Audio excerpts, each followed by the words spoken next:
Dear students, welcome to session number 60 of the auditing subject for the BBA 6th semester.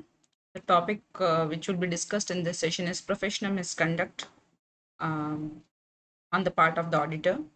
As we have discussed in the last class, Institute of Chartered Accountant of India is a professional body which governs and administers the profession and is the regulatory authority. It has established ethical standards board which issues guidelines on code of ethics to be followed by the auditor. What will amount to professional misconduct and uh, on part of the auditor will be discussed in this class today. Section 22 of the Chartered Accountants Act 1949 has defined professional misconduct. According to Section 22 of the Act, for the purpose of this Act, the expression professional or other misconduct shall be deemed to include any act or omission provided in any of the schedules, but nothing in this section shall be construed to limit or abridge in any way the power conferred or duty cast on the director under subsection 1 of section 21 to inquire into the conduct of any member of the institute under any other circumstances.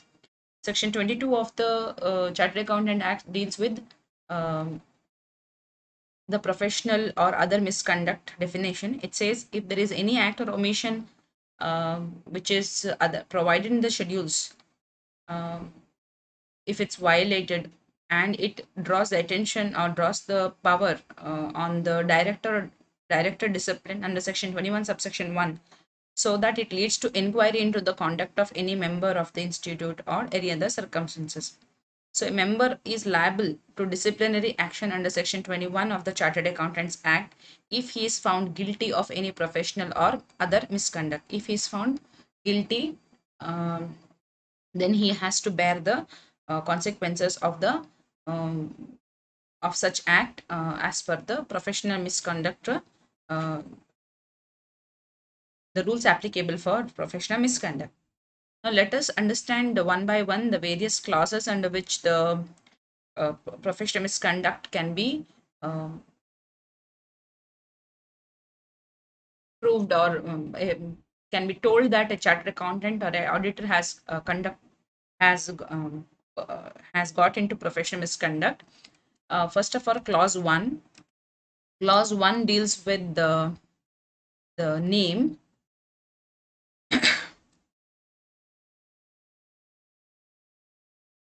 Clause 1 says a chartered accountant in practice shall be deemed to be guilty of professional misconduct if any person to if he allows any person to practice in his name as chartered accountant, unless such a person is also a chartered accountant in practice and is in partnership with or employed by him. ಒಬ್ಬ chartered accountant ಆದವ ಇನ್ನೊಬ್ಬ ವ್ಯಕ್ತಿಯನ್ನ ತನ್ನ ಹೆಸರಿನಲ್ಲಿ ಅಥವಾ chartered accountant ಎಂದು ಎನ್ನುವ ಒಂದು ಸ್ಥಾನದಲ್ಲಿ ಪ್ರಾಕ್ಟೀಸ್ ಮಾಡಲಿಕ್ಕೆ ಬಿಡಬಾರ್ದು. ಬಿಟ್ಟಲ್ಲಿ ಅವನು ಪ್ರೊಫೆಷನಲಿ ಮಿಸ್ಕಂಡಕ್ಟ್ ಮಾಡಿದಾನಂತ ಅರ್ಥ ತಗೊಳ್ಳಾಗ್ತದೆ. ಯಾವಾಗ ಅಲೋ ಮಾಡಬಹುದು ಅಂತ ಹೇಳಿದ್ರೆ the person is employed by him and he is also a chartered accountant, are the other person is also a chartered accountant who is in partnership with him. Only that case the person may allow other person to practice in his name or on behalf. For example, if I am a chartered accountant, I can appoint another chartered accountant as my employee and ask him to work for me under under my name or under my firm's name, so I can employ him.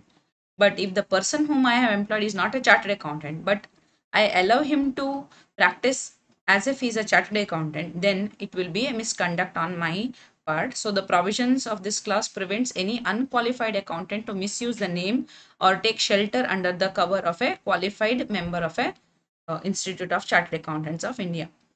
ಒಬ್ಬ unqualified person accountant qualification ನ ಕವರ್ನ under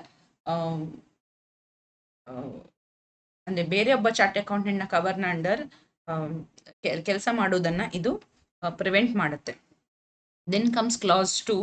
Clause 2 speaks about where a chartered accountant in practice shall be deemed to be guilty of professional misconduct if he pays or allows or agrees to pay or allow directly or indirectly any share, commission, brokerage in the fees or profits of his professional business to any person other than the member of the institute or a partner or a retired partner or the legal representative of a deceased partner or a member of any other professional body or with such persons having such qualification as may be prescribed for the purpose of rendering such services from time to time in or outside India.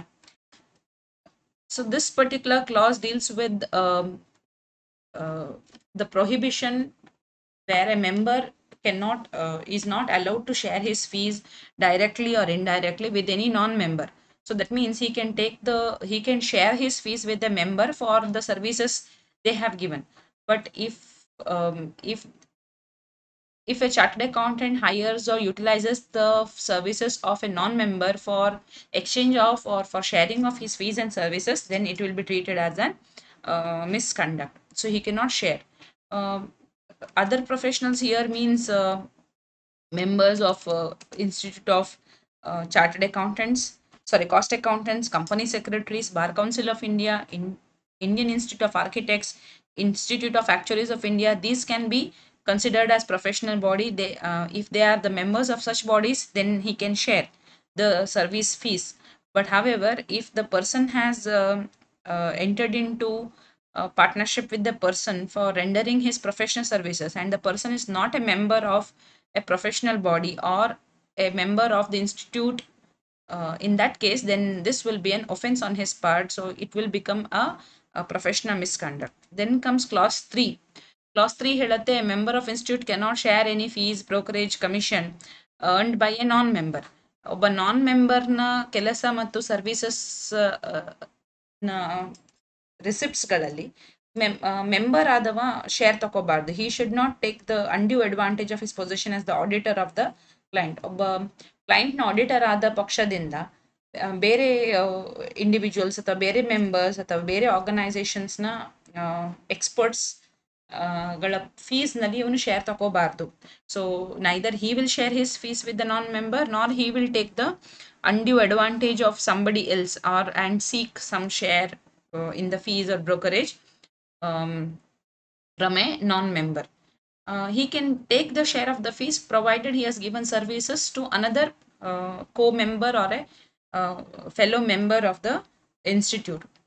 Then under clause 4 deals with the entering into partnership. A chartered accountant, if he enters into partnership in or outside India with any person other than a chartered accountant practice or such other person who is member of any other professional body having such qualifications as may be prescribed, including a resident who but for his residence abroad would be entitled to be registered as a member or whose qualifications are recognized by the central government or the council for the purpose of permitting such a partnership.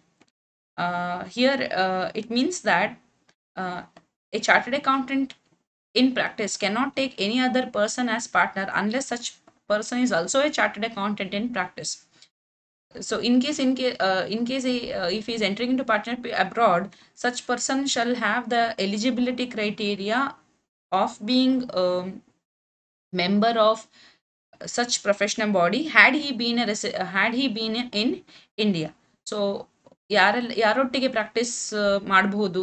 A chartered accountant who is in practice in India, a member or any other professional recognised professional body, a person who is registered under chartered accountancy as a member of chartered accountant act 1949 or a person whose qualifications are recognized by the central government or the council. ಕೆಲವೊಂದು abroad situation ಅಲ್ಲಿ ಅಲ್ಲಿಯ accountants ಒಟ್ಟಿಗೆ ನಾವು partnership ಮಾಡಬೇಕಾದಿತ್ತು. But ಅಲ್ಲಿಯ accountants ಅನ್ನು partnership ಆಗಿ ತಗೊಳ್ಬೇಕಾದ್ರೆ central ಗವರ್ಮೆಂಟ್ನ ಒಪ್ಪಿಗೆ ಇರಬೇಕು. ಸೊ ಸೆಂಟ್ರಲ್ ಗವರ್ಮೆಂಟ್ ಸೂಚಿಸಿದ್ರೆ ಅಂಥವರನ್ನ ನಾವು ಪಾರ್ಟ್ನರ್ಸ್ ಆಗಿ ತಗೋಬಹುದು ಅಂತ ಕ್ಲಾಸ್ 4 ಹೇಳುತ್ತೆ. ಅಂದ್ರೆ ಇದನ್ನು ವೈಲೇಟ್ ಮಾಡಿದ್ರೆ ಅದು ಪ್ರೊಫೆಷನಲ್ ಮಿಸ್ಕಂಡಕ್ಟ್ ಆಗುತ್ತೆ. ನಾನ್ ಮೆಂಬರ್ ಅನ್ನ ನಾನ್ ರೆಕಗ್ನೈಸ್ ಮೆಂಬರ್ ಅನ್ನ ಪಾರ್ಟ್ನರ್ ಆಗಿ ತಗೋಬಾರ್ದು. Then clause 5 says it prohibits a member to secure professional business through a person not qualified to be his partner.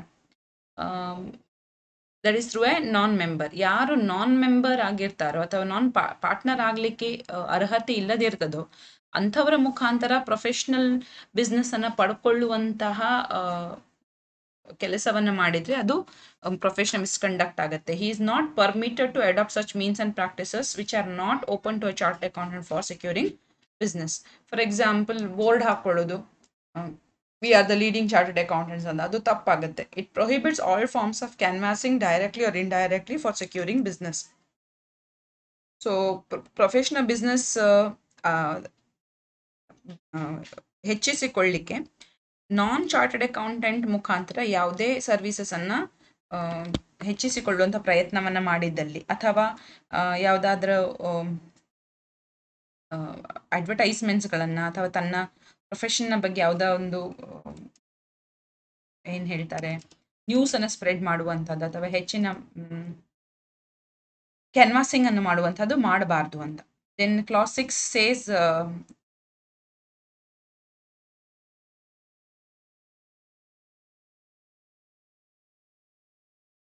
a chartered accountant in practice shall be deemed to be guilty of professional misconduct if he solicits clients or professional work either directly or indirectly by circular, advertisement, personal communication, or interview by any other means.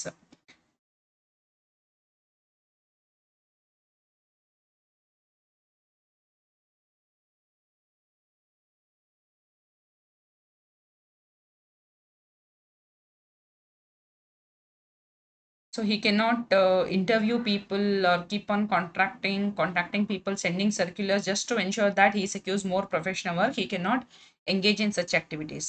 Then comes clause 7, where a chartered accountant is not supposed to advertise his professional attainments, just putting up his professional attainments or making use of his any designations like a specialist in tax audit, specialist in income tax, specialist in company audit, etc.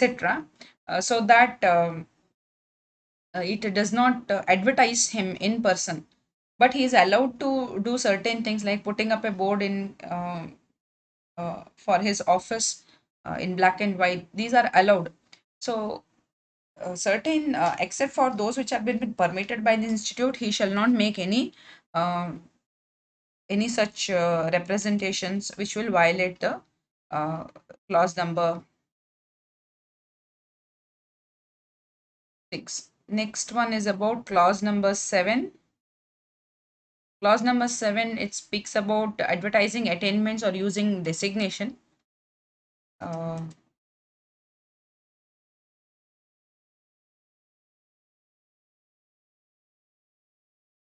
As we have just now discussed, now we'll go for clause number 8, where as per this clause, if an auditor is appointed by a limited company in place of an existing auditor, he should not accept the appointment without first communicating with the retiring auditor to inquire into the reasons which compelled him to retire or the reasons as to why his services were dispensed of.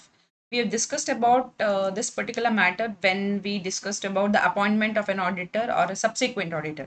If an auditor is going to be appointed by a limited company, ಒಬ್ಬ auditor ಅನ್ನ ಈ ಮೊದಲು ಇದ್ದ ಆಡಿಟರ್ನ ಬದಲಾಗಿ ಒಬ್ಬ ಹೊಸ auditor ಅನ್ನ employee ಮಾಡುವಾಗ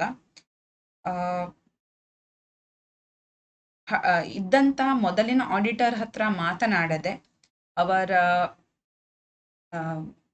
ಅವರ ಜೊತೆ ಕಮ್ಯುನಿಕೇಶನ್ ಮಾಡದೆ, ಅಂದ್ರೆ ರಿಟೈರಿಂಗ್ ಆಡಿಟರ್ನ ಜೊತೆಗೆ ಕಮ್ಯುನಿಕೇಟ್ ಮಾಡದೆ ಈ ಆಡಿಟ್ ಅನ್ನ ಅಕ್ಸೆಪ್ಟ್ ಮಾಡಬಾರ್ದು. ಅಂದ್ರೆ ಹಿಂದೆ ಇದ್ದ ಆಡಿಟರ್ ಯಾವ ಕಾರಣಕ್ಕೆ ರಿಟೈರ್ಡ್ ಆಗ್ತಿದ್ದಾರೆ ಅಥವಾ ಯಾವ ಕಾರಣಕ್ಕೆ ಅವರನ್ನ ತೆಗೆದುಹಾಕಲಾಯಿತು ಅಥವಾ ಯಾವ ಕಾರಣಕ್ಕೆ ಅವರು ರಿಸೈನ್ ಮಾಡಿದ್ರು, ಇದನ್ನ ಅರ್ಥೈಸಿಕೊಂಡು ರೀಸನ್ಸ್ ಅನ್ನು ತಿಳಿದುಕೊಂಡ ಮೇಲೆ ಅವರು ಹೊಸ ಈ ಆಡಿಟ್ ಅನ್ನ ಅಕ್ಸೆಪ್ಟ್ ಮಾಡಬೇಕು. So if a auditor is replacing a previous auditor, then he shall take time to communicate and inquire into the reasons why he has been replaced, or what issues he had, or what were his concerns that made him retire from the company audit. Then comes clause 9. The auditor must first ensure that his appointment is as per the provisions of the law. So he should ensure that the provisions of the law with regard to his appointments have been confirmed, complying with the section 139 to 139, 140, 142 and 141.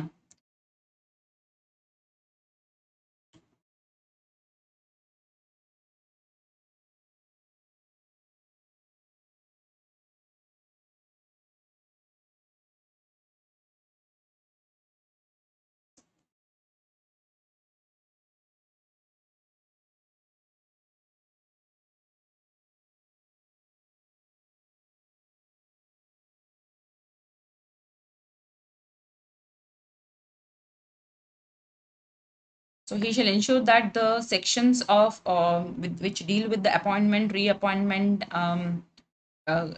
disqualifications have been properly complied with, and only after he satisfying that his appointment is in order, he should accept the appointment. So an auditor should be very careful. Companies Act 2013 ನ relevant sections ನ ಪ್ರಕಾರವೇ ತನ್ನ appointment ಆಗಿದೆ ಅನ್ನುವುದನ್ನು confirm ಮಾಡಿಕೊಳ್ಳದ ಹೊರತು ಅವನ appointment ಅನ್ನ ಅಕ್ಸೆಪ್ಟ್ ಮಾಡಬಾರ್ದು. Only then, if he does so, then it will amount to professional misconduct. Then clause 10 speaks about where a chartered accountant is prohibited from charging remuneration by way of percentage of profits or on the basis of the result of his work. So remuneration ಅನ್ನ charge ಮಾಡುವಂತಹದ್ದು, remuneration ತೆಗೆದುಕೊಳ್ಳುವಂಥದ್ದು ಎಲ್ಲ ಆಡಿಟರ್ನ ಹಕ್ಕು. But he cannot charge the remuneration by way of percentage of profits. ಬಿಸ್ನೆಸ್ನ ಯಾವ business ಅನ್ನ audit ಮಾಡ್ತಾ ಇದ್ದಾರೋ ಆ ಬಿಸ್ನೆಸ್ನ percentage, ಪ್ರಾಫಿಟ್ನ percentage ಆಗಿಯೋ ಅಥವಾ ಬೇರೆ ಯಾವುದಾದ್ರೂ ಕೆಲಸದ ಮೇಲಿನ ಪರ್ಸೆಂಟೇಜ್ ಆಫ್ ಪ್ರಾಫಿಟ್ ಆಗಿಯೋ ಪಡ್ಕೊಳ್ಬಾರ್ದು ಅಂತ ಈ ಪರ್ಟಿಕ್ಯುಲರ್ ಕ್ಲಾಸ್ ನಂಬರ್ 10 ಹೇಳುತ್ತೆ. So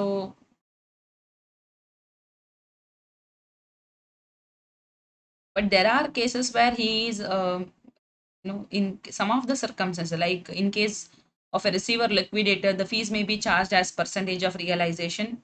In case of an auditor of a cooperative society, fee may be charged on the basis of the paid up capital or working capital or the gross income or profits. In case of valuer for the purpose of direct tax and duties, the fees may be charged on the basis of percentage of value of property value. ಈ ಮೂರು ಕೇಸಸ್ಗಳನ್ನು ಹೊರತುಪಡಿಸಿ ಬೇರೆ ಯಾವುದರಲ್ಲಿ ಕೂಡ percentage of ಪ್ರಾಫಿಟ್ನ ಮೇಲೆಯೋ ಅಥವಾ percentage of value ಮೇಲೆಯೋ ಅವರು ಅಮೌಂಟನ್ನು claim ಮಾಡಲಿಕ್ಕೆ ಇಲ್ಲ. Whatever fee a chartered account charges should not have any connection with the amount of skill or prudence he shows in his work. So he should perform his perform his duties with skill and diligence, irrespective of the amount he charges.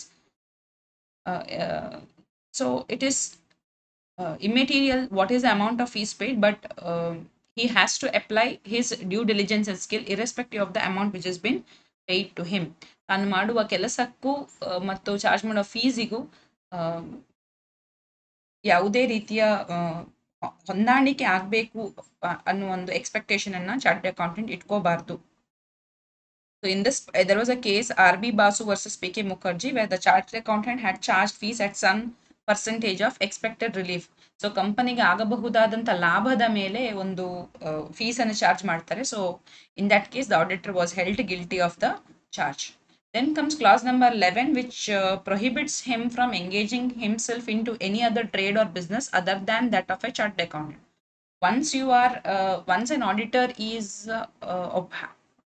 practicing, that is, he is having a certificate of practice, then he shall not engage himself in any other trade or any other business which will be contravention of clause number 11, and he can be held guilty for professional misconduct.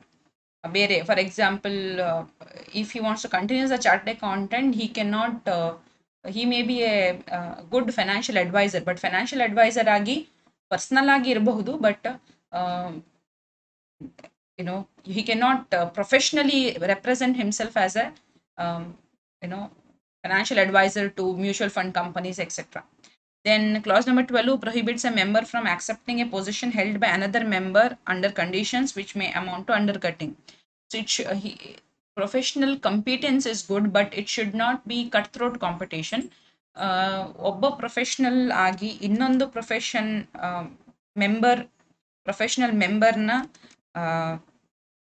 ಪ್ರೊಫೆಷನ್ಗೆ ಕುಂದು ಬರುವ ರೀತಿಯಲ್ಲಿ ನಡ್ಕೊಳ್ಬಾರದು ಅಂತ ಹೇಳಿ this particular clause says that he cannot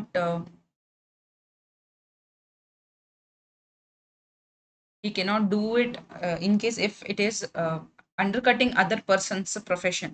so ತನ್ನ ಹಾಗೆ ಇನ್ನೊಬ್ಬ professional chartered accountant ನ ಕೆಲಸಕ್ಕೆ ಕುತ್ತು ಬರುವ ಹಾಗೆ ನಡ್ಕೊಳ್ಬಾರ್ದು ಅಂತ ಹೇಳಿ ಕ್ಲಾಸ್ ನಂಬರ್ 12 ಹೇಳುತ್ತೆ.